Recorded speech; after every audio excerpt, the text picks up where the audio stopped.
Matapos ang dalawang magsunod na impresibong panalo ng ating kababayan at pambato na si Jonas One Punch Sultan kontra nga po sa kalabang sina Tatsuya Ikemeso ng Japan.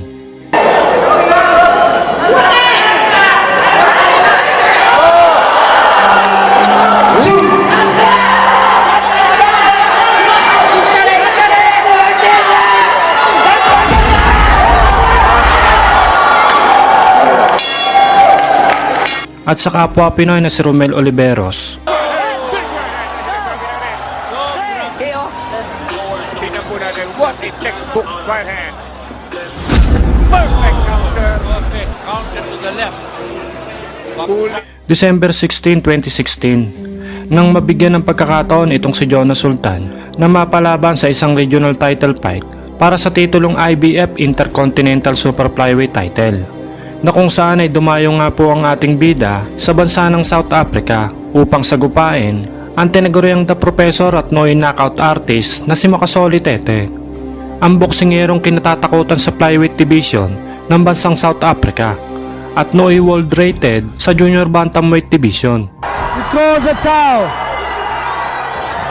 No wonder Tete is called the Professor. At para nga po sa inyong kaalaman, itong si Makasole Tete ay dating WBA Pan-African Flyweight Champion.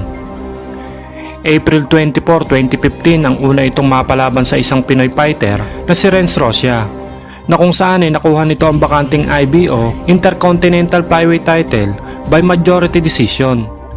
July 29, 2016 ang durugin naman at wasakin nito via 5th round technical knockout ang isa pa nating kababayan na si Raymond Tabugon para sa bakanting IBF Intercontinental Super Flyweight title. Kaya naman ang mga kababayan nitong si Makasole Tete ay tiwala at kumpiyansa na dudurugin at wawasakin lang uli nito ang isa pang Pinoy na makakalaban, lalo pat sa mismong balwarte ng African Champion magaganap ang bakbakan. Kaya naman sabay-sabay nating balikan kung paano ang dinurog ng ating kababayan ang knockout artist ng South Africa na si Makasole Tete, nang tingin sa ating kababayan ay tila ba pataba na lang sa kanyang kartada.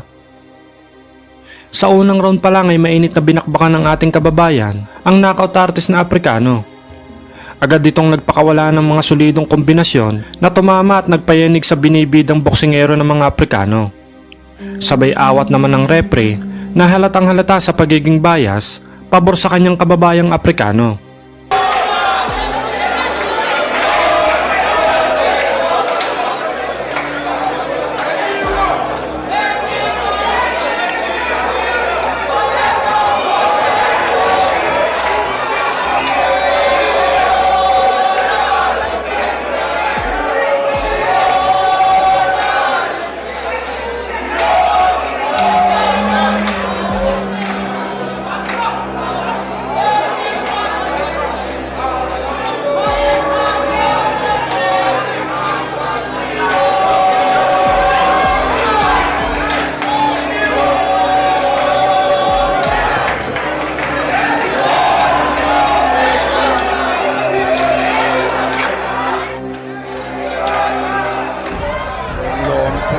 Between Usolan and Makasole Tete against the guy from Philippines. Yabonakala ukuthi ukhohlakele lo mfana.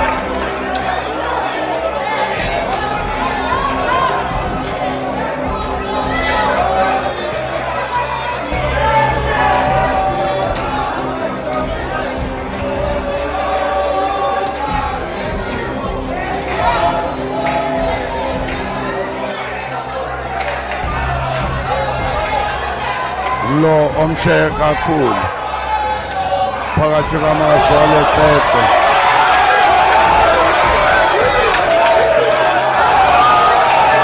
Makasole Tete no Jonas Sultan awonyiswa ngoref gama kangabethi England.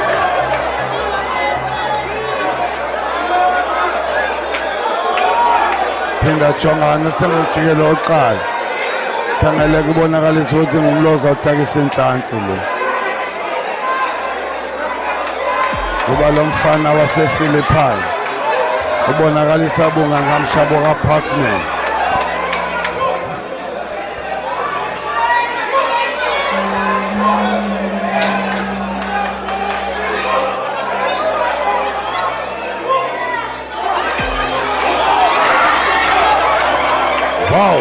He's throwing dangerous punches as early as the first round.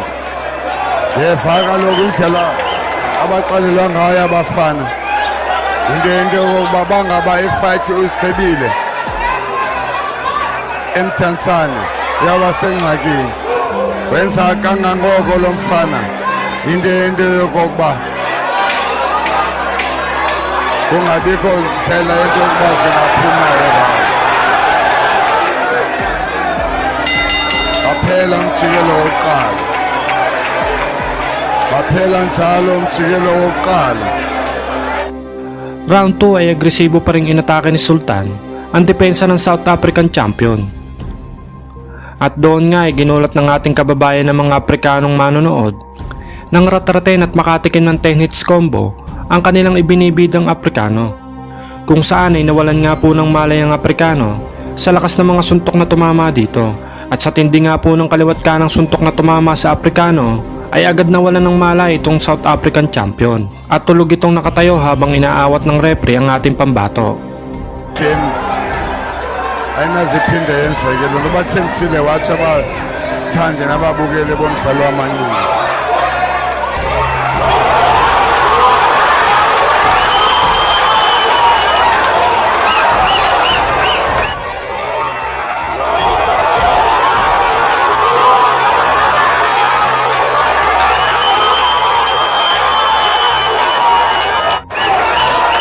Waphela njalo umjikelo wesibili. Indlela engummangaliso. Ang panalong ito ni Sultan ang nagbigay sa ating pambato ng kanyang kauna-unahang regional championship title. Simula ng pasukin nito ang mundo ng boxing.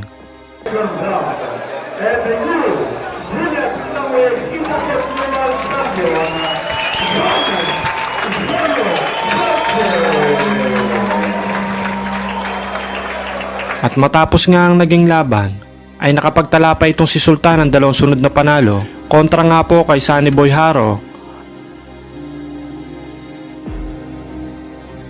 at sa tinaguriang angas ng Pinas na si John Riel Casimero.